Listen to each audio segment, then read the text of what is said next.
Heating systems have evolved through the years, from very inefficient traditional systems to more efficient and even renewable technologies.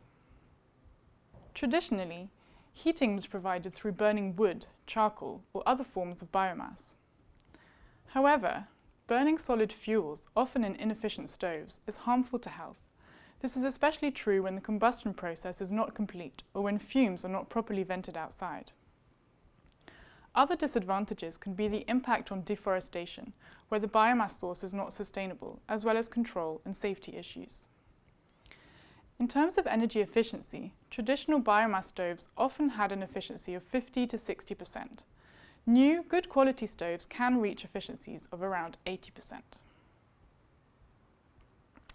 Electric radiators are also a very widespread form of heating. Electric resistance heating, while alone being 100% efficient at the device, is only as efficient as the electricity grid from a system's efficiency perspective.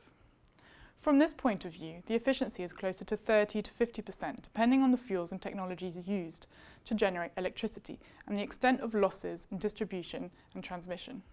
Gas boilers have the advantage that they are simple to operate and easy to control. Typically, boilers and furnaces have ranged from 75 to 95% efficient. New condensing boilers are currently the most efficient type of gas boiler and can reach efficiencies of around 95%. One common question is which technology is lower in carbon emissions, gas or electric heating?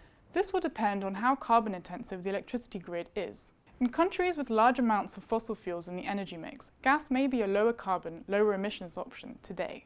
But investments in heating tend to last several decades. So for this reason, it's also important to consider how the electricity generation mix will evolve. With increasing renewable energy investments, the carbon intensity of many electricity systems is likely to decline during the lifetime of a boiler or furnace. So it is important to consider the likely emissions of a heating appliance over its lifetime. So what about electric heat pumps, which are gaining attention as a leading technology? Heat pumps work along the same principles as a fridge or an air conditioning unit.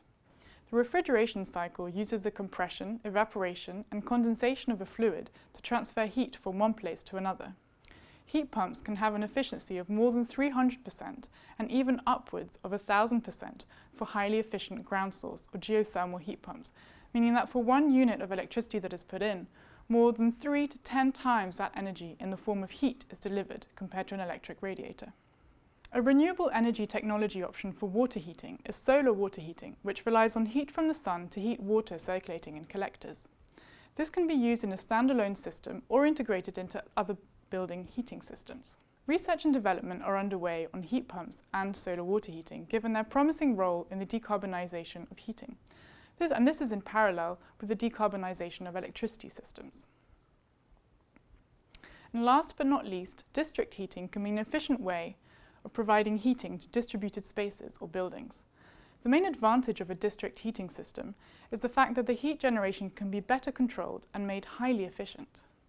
District heating systems can generate heat with a range of technologies, including highly efficient technologies like heat pumps, renewable technologies, and waste heat sources. A key to advanced renewable district heating system is to have a highly energy efficient building stock, emphasizing the importance of systems thinking in energy efficiency in buildings.